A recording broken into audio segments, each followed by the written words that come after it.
الرحمن الرحیم صم بکم عمی فهم لا یرجعون او کصیب من السماء فیہ ظلمات ورعد وبرق یجعلون اصابعهم فی آذانهم من الصواعق حذر الموت واللہ محیط بالکافرین۔ فرمایا بہرے ہیں، گونگے ہیں، اندھے ہیں، پس وہ واپس نہیں لوٹیں گے۔ بہرے ہیں یعنی حق سننے سے وہ بہرے ہیں، گونگے ہیں حق بولنے سے گونگے ہیں، عمیون حق دیکھنے سے اندھے ہیں، کیونکہ یہ تین چیزیں ہیں جو جن سے بندہ حق قبول کرتا ہے۔ آنکھ سے دیکھتا ہے، کانوں سے سنتا ہے، پھر دل سے تصدیق کرنے کے بعد زبان سے اقرار کرتا ہے۔ جب آنکھ سے دیکھے گا نہیں، کان سے وہ سنے گا نہیں، دل تصدیق نہیں کرے گا اور زبان اس کا اقرار نہیں کرے گی، تو یہی حالت بد مذہبوں کی بھی ہے، بد مذہبوں کی بھی ہے۔ بخاری شریف کے آخر میں حدیث مبارک ہے، حضور رحمت عالم پاک صلی اللہ تعالیٰ علیہ وآلہ وسلم نے خارجی ٹولے کی نشانی بیان فرماتے ہوئے ارشاد فرمایا، یمرقون من الدین کما یمرق السہم من الرمیۃ۔ فرمایا دین سے وہ ایسے نکل جائیں گے جیسا کہ تیر کمان سے نکل جاتا ہے، اور فرمایا یقرؤون القرآن، وہ قرآن پڑھیں گے، لا یجاوز حناجرہم، لیکن قرآن ان کے حلق سے نیچے نہیں اترے گا۔ وہ قرآن حلق تک اور حلق سے اوپر اوپر ہی رہے گا، حلق سے نیچے قرآن نہیں اترے گا۔ یحقرون صلاتکم مع صلاتہم، ان کی نمازوں کے سامنے تم اپنی نمازوں کو بہت چھوٹا اور حقیر سمجھو گے، اور ان کے روزوں اور ان کی عبادتوں کے سامنے تم اپنی عبادتوں کو حقیر سمجھو گے۔ ایک خاص گروہ کی حضور نے نشاندہی فرمائی، لیکن فرمایا یمرقون من الدین، نمازیں پڑھنے کے باوجود، روزہ رکھنے کے باوجود، عبادات کرنے کے باوجود وہ دین سے نکل جائیں گے۔ یعنی مطلب یہ ہے کہ وہ ان پر منافقت غالب ہوگی، نماز کا بھی کہیں گے، قرآن کا بھی کہیں گے، لیکن اس کے باوجود منافقت ان پر غالب ہوگی۔ نماز کا تو وہ کہیں گے، قرآن کا کہیں گے، لیکن محبت مصطفیٰ کا نہیں کہیں گے، اور یہی منافقت ہے۔ محبت مصطفیٰ کی بات پہلے ہے، قرآن ملا تو ہمیں حضور کے صدقے سے، ایمان ملا تو حضور کے صدقے سے، کلمہ ملا تو حضور کے صدقے سے، قرآن ملا تو حضور کے صدقے سے، کلام ملا تو حضور کے صدقے سے، جنت ملے گی بھی تو حضور کے صدقے سے۔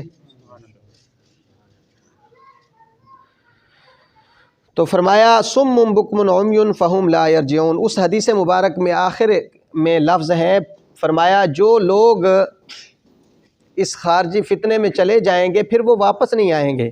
ایسے ہی منافق جو نفاق میں چلا جاتا ہے پھر وہ نفاق سے واپس نہیں آتا، وہ نفاق سے پھر واپس نہیں آتا، واپس وہ سیدھی رستے پر آئے نہیں ہوتا۔ ہاں بعض چند لوگ جن پر اللہ کی کرم نوازی ہو جائے وہ واپس آ جاتے ہیں، تو اگلی آیت میں ان کا اشارہ ہو رہا ہے۔ فرمایا او کصیب من السماء، یا جیسا کہ آسمان سے زور کا پانی برسے یعنی بارش ہو، فیہ ظلمات ورعد وبرق، اس میں اندھیرا ہو، گرج ہو اور چمک ہو، یجعلون اصابعہم فی آذانہم، تو وہ اپنی انگلیاں اپنے کانوں میں ڈالتے ہیں، من الصواعق، کڑک کی وجہ سے، حذر الموت، اور موت کے ڈر کی وجہ سے، واللہ محیط بالکافرین، اور اللہ تعالیٰ کافروں کا احاطہ کیے ہوئے ہے۔ یعنی جو پیچھے مثال ذکر کی کہ آگ روشن کی، جب آگ نے ارد گرد روشن کر دیا تو پھر اللہ تعالیٰ ان کا نور لے گیا، اب مثال ذکر ہو رہی ہے کہ زور سے پانی آئے، اس میں اندھیرے بھی ہوں، گرج بھی ہو، چمک بھی ہو، تو گرج اور چمک کی وجہ سے جو خوف طاری ہوتا ہے تو اس خوف کو دور کرنے کے لیے بندہ اپنے کانوں میں انگلیاں ڈال دیتا ہے۔ کڑک کی وجہ سے مزید حواس باختہ نہ ہو تو بندہ اپنے کانوں میں انگلیاں ڈال دیتا ہے، بندے کو موت بھی نظر آ رہی ہوتی ہے۔ تو فرمایا ان منافقوں کی مثال بھی ایسے ہے۔ یکاد البرق یخطف ابصارہم، قریب ہے کہ بجلی ان کی نگاہیں اچک لے۔ کلما اضاء لہم مشوا فیہ، جب کبھی ان کے لیے روشنی ہوتی ہے تو اس میں چلتے ہیں، اور جب ان پر اندھیرا چھا جاتا ہے تو قاموا، تو وہ کھڑے رہتے ہیں۔ اور اگر اللہ چاہتا تو لے جاتا ان کے سننے کی طاقت کو اور ان کے دیکھنے کی طاقت کو، بے شک اللہ تعالیٰ ہر چیز پر قادر ہے، بے شک اللہ تعالیٰ ہر چیز پر قادر ہے۔ 2-3 بندے منافقوں کے وہ مدینہ شریف سے گئے، مکے کی طرف جا رہے تھے، تو رستے میں ان کے ساتھ یہ مسئلہ بنا، بارش ہونے لگی، ادھر اندھیرا بھی تھا، اور پھر بارش میں مزید اندھیرا ہو جاتا ہے، تو اندھیرا بھی تھا، تھوڑی گرج چمک ہوئی تو اس میں بجلی بھی کڑکی، تو جب بجلی کڑکتی اور تھوڑا سا جو ہے وہ روشنی ہوتی تو وہ تھوڑے سے چل جاتے، آگے چلتے، پھر جب روشنی ختم ہوتی تو وہ کھڑے رہتے۔ اب انہوں نے اسی رستے میں انہوں نے کہہ دیا، آپس میں مشورہ کیا، 2-3 جنے جو تھے انہوں نے کہا اگر ہم صحیح سلامت رہے اس سفر میں تو ہم مدینے جائیں گے، حضور کی بارگاہ میں توبہ بھی کریں گے، دوبارہ کلمہ بھی پڑھیں گے۔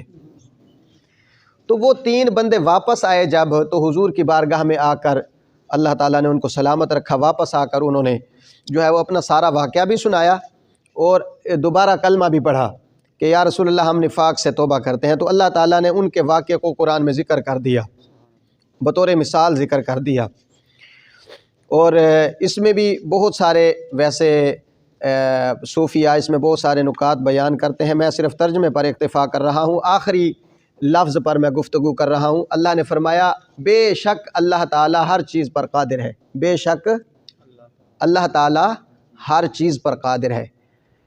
ہر چیز پر قادر ہے کا معنی ہے کہ ہر ممکن چیز پر قادر ہے، ہر ممکن چیز پر قادر ہے۔ ہر چیز پر قادر ہے کا یہ مطلب نہیں ہے کہ بھی جب اللہ تعالیٰ ہر چیز پر قادر ہے تو اللہ تعالیٰ کی بیوی بھی ہو، اللہ تعالیٰ کی بیوی بھی ہونی چاہیے، اللہ تعالیٰ بیوی پر بھی قادر ہو، اللہ تعالیٰ کی اولاد بھی ہونی چاہیے، اللہ تعالیٰ اولاد پر قادر نہیں ہے، اللہ تعالیٰ کی اولاد بھی ہو سکتی ہے معاذ اللہ، پھر جناب دوسرا خدا بھی ہو معاذ اللہ، ہاں جی، پھر نبی خاتم النبیین صلی اللہ علیہ وسلم کے علاوہ اور خاتم النبیین بھی نبی ہوں، تو یہ سارے ناممکن چیزیں ہیں۔ کیا ہیں؟ ناممکن چیزیں ہیں۔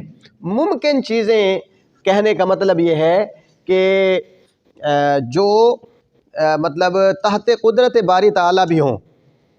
مثال کے طور پر کوئی یہ بندہ یہ کہے کہ بھی اللہ تعالیٰ جھوٹ بھی بول سکتا ہے معاذ اللہ، تو یہ عیب ہے، عیب کا تحت قدرت ہونا بھی ناممکن ہے، ٹھیک ہے، عیب کا تحت قدرت ہونا بھی ناممکن ہے، اور ناممکنات پر بھی، ناممکنات سے مراد وہ چیزیں ہیں کہ جو مطلب عیب پیدا کرتی ہیں، جو ہمارے ہاں ناممکن ہیں، ہم اپنے لحاظ سے نہیں کہہ رہے، ہم اپنے لحاظ سے نہیں کہہ رہے بھی ممکن اور ناممکن کو، ہم جو ہے وہ تحت قدرت ہونے کے اعتبار سے ممکن اور ناممکن کو کہہ رہے ہیں۔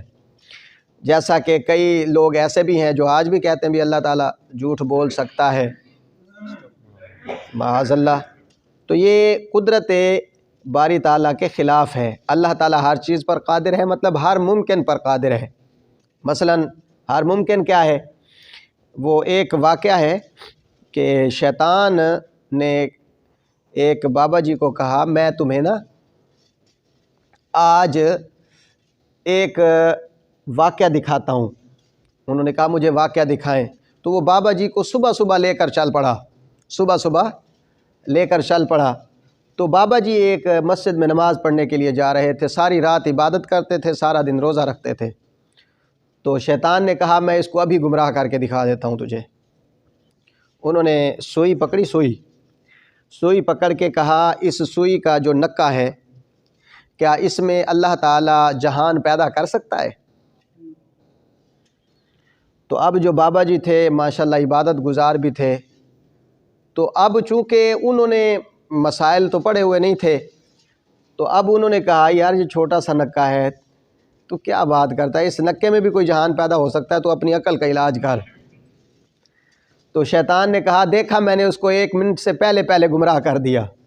یہ اللہ تعالیٰ کی قدرت کا انکار کر بیٹھا. اب تھوڑا اور آگے چلا. اب اس نے کہا بھی میں تمہیں عالم کی شان دکھاؤں. آگے گئے تو جناب آگے مولوی صاحب ٹکر گئے. وہ بھی نماز پڑھانے کے لیے جا رہے تھے. مولوی صاحب السلام علیکم. وعلیکم السلام. ہاں جی ایک مسئلہ پوچھنا تھا. یہ میرے پاس سوئی ہے, سوئی کا یہ نکا ہے, یہ بتاؤ اس میں اللہ تعالیٰ جہان پیدا کر سکتا ہے؟ تو فرمایا اللہ تعالیٰ ایک کیا ہزاروں جہان اس میں پیدا کر سکتا ہے. ایک نہیں, اللہ تعالیٰ ہزاروں جہان اس میں پیدا کر سکتا ہے.